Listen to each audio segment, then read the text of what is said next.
అచ్చ తెలుగు విద్యార్థితో తెలుగు రాష్ట్రాల first rank నారాయణదే.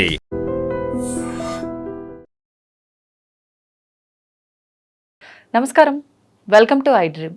ధర్మ మార్గం విత్ విజిత కార్యక్రమానికి స్వాగతం.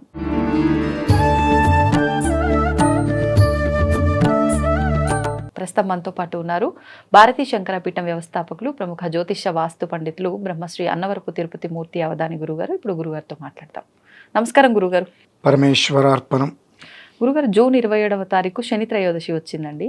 ముఖ్యంగా మనం అందరము ఇబ్బందులు పడుతున్నాము అని అంటే ఖచ్చితంగా వాళ్ళ జాతక రీత్యా ఏలినాటి శను, అష్టమ శను, అర్ధాష్టమ శను, ఏదో ఒక టైం పీరియడ్ అనేది నడుస్తుంది, దానివల్లే ఇబ్బందులు పడుతున్నాము అని చెప్పి ప్రతి ఒక్కరం భావిస్తూ ఉంటాం.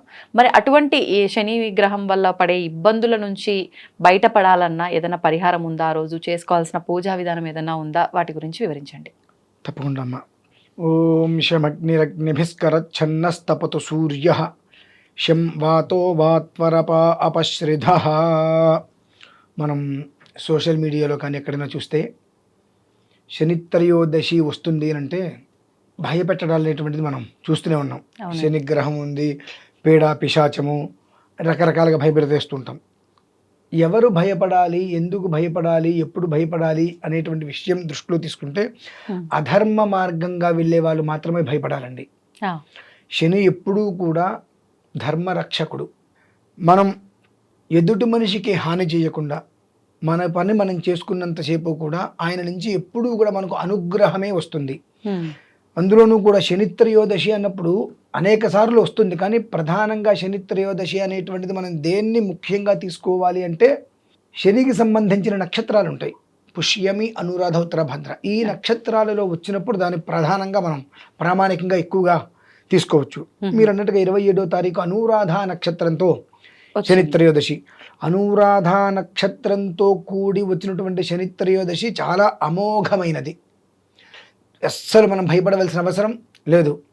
ఏలినాటి శని కావచ్చు, అష్టమ శని కావచ్చు, అర్ధాష్టమ శని కావచ్చు, లేదంటే కనుక శని మహర్దశ కావచ్చు, అంతర్దశ, విదశ, ప్రాణదశ, సూక్ష్మదశ, ఇలా 8 విధానాలుగా ఉండే వాళ్ళు ఎవరికి ఎలాంటి అనర్థము జరగదు. ఓకే, ముందు అది తెలుసుకోవాలి మనం. అనర్థము అనేటువంటిది మన మనస్సుని, మన బుద్ధిని అనుసరించి ఉంటుంది. మన మనస్సు, మన బుద్ధి బాగున్నాయి అన్నప్పుడు అనర్థం ఎందుకు వస్తుంది అన్నమాట మనకు. కాబట్టి శని వలన ఏదో అనర్థం జరుగుతుందని కాదండి. ఏ పరిస్థితులలో కూడా ఏ కారణం చేతనైనా మనం కాస్త కర్మ ప్రారంభవశాత్తు కుటుంబమును ఇంకోటను కొన్ని పరిస్థితుల్లో కలియుగంలో అంత అధర్మం చేయందే బ్రతకడం కష్టం. ఖచ్చితంగా నేనే చెప్తున్నా మాట. నేను పూర్తిగా ధర్మంగా ఉంటా అంటే తొక్కేస్తారు భూమిలోకి. అవునండి. ఇతన్ని నమ్ముకున్నటువంటి భార్య బిడ్డలు ఉంటారు, వాళ్ళు నడురోటికి ఎక్కాలి. కాబట్టి కొన్ని పరిస్థితులు అంటే మన దగ్గర ఒకరి దగ్గర మనం ఉద్యోగం చేస్తున్నాం, వాళ్ళు ఎలా ఉన్నప్పటికీ కూడా మనం ఉద్యోగం చేస్తే మనకి జీతం వస్తుంది కాబట్టి వాళ్ళు ఏం చేసినా మనం పట్టించుకోకుండా మన పని మనం చేసుకుంటాం. అది అధర్మమే కదా ఒక రకంగా. కానీ మన కుటుంబం పోషణ అంటే ఇటు చూసినా ఉన్నవాళ్ళు వాళ్ళే. కాబట్టి మన విధానంలో ఈ కొన్ని కాలమాన పరిస్థితుల్లో చేసేటువంటి అధర్మం నుంచి నన్ను రక్షించు, నీ ఒక్క వక్రగతి కానీ ఉగ్రం అనేటువంటి దృష్టిగా నా మీద పడకుండా నన్ను ప్రశాంతతగా ఉంచు తండ్రి అనేటువంటి విషయంలో శనికి ఎప్పుడూ మనం శాంతి చేసుకోవాలి. ప్రతి శనివారము శనికి తైలాభిషేకం చేసుకోవాలి, దీపారాధన చేయాలి శనికి ప్రతి శనివారము. అటువంటిది ప్రత్యేకంగా సప్తమి శనివారం కలిసి వస్తే ఇంకా విశేషం. ఓకే, ఈ సప్తమి శనివారంలో ఈ యొక్క పుష్యమి, అనురాధ, ఉత్తర భద్ర వస్తే ఇంకా అద్వితీయం. ఈసారి అనురాధ వచ్చిందమ్మా. పుష్యమి, అనురాధ, ఉత్తర భద్ర అంటారు. ఈ 3 నక్షత్రాలు శనివి. అనురాధ వచ్చినప్పుడు మనకు పుష్యమి నక్షత్రం వస్తే కనుక ఆ ఒక యోగం వేరే విధంగా ఉంటుంది. అనురాధ వచ్చింది కాబట్టి అనురాధ అంటే మిత్రదేవత. ఎప్పటికీ కూడా నువ్వు చేసేటువంటి దాని నుంచి ఆయన నవ్వుతూ నేను బయటపడేస్తాడు.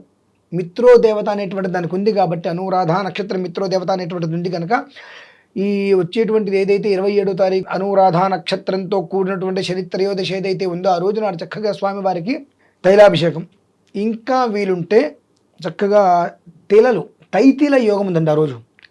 యోగం కూడా తైతీల యోగం. అంటే దానివల్ల ఏంటండి చెప్తాను. అంటే కొన్ని యోగాలు ఉంటాయి. తిలం అనేటువంటి తిలహ అంటేనే వాటిని స్పృశిస్తే పాపాలు పోతాయండి. పాపాలు పోతాయి. తిలా పాపహరా నిత్యం విష్ణోర్దేహ సముద్భవ పాపం హరంతు మే క్షిప్రం అతశాంతిం ప్రయచ్చమే అంటారు. ఆ నువ్వుల్ని ముట్టుకుంటే చాలు ఎటువంటి మహాపాతకాలైనా పోతాయి. అటువంటి మహాయోగం ఆ రోజు. కనుక ఆ తిలలతో శనికి తిలహోమం చేసుకోవటం అనేటువంటిది ఇదేదో అనర్థం వస్తేనో, ఇబ్బంది వస్తేనో, అనర్థాలు అనుభవిస్తుంటేనే, కష్టాలు అనుభవిస్తుంటేనే కాదు. మనం ప్రశాంతంగానే ఉన్నాం. కానీ కర్మ ప్రారంధవశాత్తు మనకు ఎటువంటి సమస్య వచ్చి ఇబ్బందులు పడకుండా, శని యొక్క వక్ర దృష్టి మన మీద పడకుండా, ఎప్పుడూ కూడా ఆయన ఆగ్రహం లేకుండా అనుగ్రహాన్ని మాత్రమే కోరి చేసేటువంటిదే అనురాధ నక్షత్రంతో కూడినటువంటి శని త్రయోదశి. కాబట్టి అది 27వ తారీఖు ఉంది. కాబట్టి ఆ రోజు నాడు చక్కగా ప్రతి ఒక్కరూ మనము మన భారతీయ శంకరపీఠం నందు విశేషంగా ఆ శనికి ఆ నల్ల నువ్వులతోటి ప్రత్యేకంగా హోమం చేస్తున్నాము. అక్కడైనా ప్రత్యక్షంగా పరోక్షంగా పాల్గొనవచ్చు. లేదా ఎవరైనా చక్కగా దీనికి సంబంధించిన వైదిక పండితులు ఉన్నట్లయితే వారిని ఇంటికి పిలుచుకొనైనా సరే ఆ రోజు నాడు ఆ శనికి హోమం చేయించుకోవడం అనేటువంటిది. ఇంట్లో శనికి సంబంధించిన పూజలు చేయొచ్చా గురుగారు? ఏంటమ్మా అంటే చాలా మందిలో ఇది ఒక సెంటిమెంట్ ఉంటుంది, అలా చేయించకూడదు అన్నట్లుగా. కర్మ ప్రారంధం అని ఒకటి ఉంటుంది. జన్మతహాగా బాగుపడే యోగం లేకపోతే ఇంట్లో చేయించుకోరు. ఓ, జన్మతహాగా బాగుపడే యోగం లేకపోతే ఇంట్లో చేయించుకోరు. బాగుపడే యోగం ఉందా ఇంట్లో కానీ ఎక్కడైనా ముందు ఆ రోజు నాడు చేయించుకోవడానికి సిద్ధపడతారు. ఎందువల్లనంటే శని, మనం రామేశ్వరం ఇలా శనేశ్వరం మొదలు అంటూ ఉంటాం. మన అనిపిస్తూ ఉంటుంది నాలికకి నరం లేదు కాబట్టి ఎలా పడితే అలా మాట్లాడుతూ ఉంటుంది. దాని యొక్క ప్రభావం వీపుకి తగులుతూ ఉంటుంది. ఈ చిన్న విషయం తెలుసుకోరు. నవగ్రహాలలో చాలా మంచివాడమ్మ శని.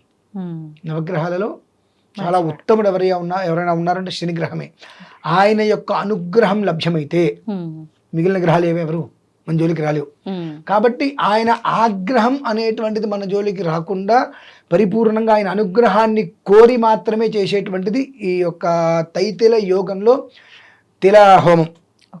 కాబట్టి ఎక్కడైనా ఎవరైనా ఏమాత్రం అవకాశం ఉన్నప్పటికీ కూడా ఆ అవకాశాన్ని జార విడుచుకోకుండా 27వ తారీఖు రోజు నాడు అనురాధ నక్షత్రంతో కూడుకున్నటువంటి శని త్రయోదశి అనేటువంటిది చక్కగా అద్భుతంగా ఏర్పడింది. కనుక శని యొక్క అనుగ్రహార్థం పీడ కాదు, పిశాచము కాదు. ఆయన అనుగ్రహం ఉన్నదా పాతాళంలో ఉన్న మనిషి కూడా ఆకాశంలోకి వెళ్తాడమ్మా. అంత అద్వితీయమైన అనుగ్రహం ఇస్తాడు ఆయన. ధర్మంగా ఉండు, ఆయన అనుగ్రహాన్ని ఇస్తాడు. కనుక ఆ రీతిలో ఆయన అనుగ్రహం కోసం చేసేటువంటిదే తిల హోమం. కాబట్టి ఆ రోజు నాడు ప్రతి ఒక్కరు కూడా ఆ ఒక్క విధానాన్ని అనుసరించుకోగలిగితే చక్కగా సుఖంగా సౌశీల్యంగా సౌభాగ్యంగా ఉంటారమ్మా. అంటే ఇప్పుడు అష్టమ అర్ధాష్టమ ఏలినాటి శని ఉన్నప్పటికీ లేకపోయినప్పటికీ ఎవరైనా వ్యక్తిగతంగా చేయించుకోవచ్చు అంటున్నారా? ఇప్పుడు అసలు వీటికి సంబంధమే లేదు. ఓకే, ఒకటి నాకు అష్టమ శని ఉంది, అర్ధాష్టమ శని ఉంది, ఏలినాటి శని ఉంది అని నువ్వు భయపడుతున్నావు అనుకో, నువ్వు ఎన్ని హోమాలైనా చేయించుకో, ఆ భయం నుంచి నువ్వు బయటికి రాలేవు. బ్రతుకంతా భయంతో పడి ఉంటుంది. బయటికి రావాలంటే ముందు ధైర్యం ఉండాలి. కర్మ నుంచి నువ్వు బయటపడటానికి మార్గం చూసుకో. నువ్వు భయపడుతూ నేను పూజలు చేస్తా అంటే ఫలితం రాదమ్మా ఎప్పుడు కూడా. అందులో ఏలినాటి శని, ఏలటం అంటే ఏంటమ్మా? అసలు ఒక మనిషి దాన్ని ఏలుతున్నాడు అంటారు. ఏలినాటి శని అంటే నువ్వు ఉన్నటువంటి వాతావరణం మొత్తం కూడా నువ్వు ఏలేటువంటి స్థితిని ఇస్తాడు ఆయన. ధర్మంగా అదే ఆలోచించుకోవాలి. ఏలినాటి శని గానే నాకు శని పట్టింది, దరిద్రం పట్టింది అంటే ఆహా, నీ ఆలోచన ఎలా ఉంది? నెగిటివ్. అలానే పడుతుంది నీకు. శని విషయంలో ఏదైతే మనం ఆలోచిస్తామో అదే తీసుకుంటాడమ్మా. నెగిటివ్ ఆలోచిస్తే జన్మాంతం నీకు నెగిటివ్గానే ఉంటావు. పాజిటివ్గా ఆలోచించడం మొదలు పెడితే జీవితకాలం పాజిటివ్గానే ఉంటావు. శని దగ్గర ఉన్నటువంటి గొప్ప తత్వం అది. అందుకని ఆయనకి ఎవ్వరి యందు ద్వేషము ఉండదు, కోపము ఉండదు. ఇద్దరు పక్కపక్కలు ఉంటారు. ఒకళ్ళు శనిని ప్రేమించారు, ఆయన ప్రేమగా చేస్తాడు. ఒకరు శనిని ద్వేషించాడు, ఆ ద్వేషాన్నే ఇస్తాడు. అంతే. అది తీసుకోవాలి. అంత మన చేతుల్లోనే ఉంది. మనం ఆయనకి ఏది ఇస్తే ఆయన మనకు అదే ఇస్తాడు. 100 రెట్లు తిరిగి ఇస్తాడు. అంతే. ధన్యవాదాలు గురుగారు. పరమేశ్వర.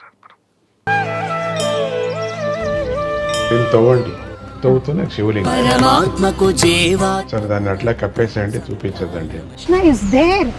మూర్తి పూజ కాదు, సాక్షాత్ బ్రజేంద్ర నందన భగవాన్ ఉన్నారు మూర్తిలో. ఏమీ ఆశించకుండా ఆరాధించే వాళ్ళు కూడా ఉన్నారా ప్రభుజీ? నిజమైన భక్తి అంటే మనకు తెలియదు కాబట్టి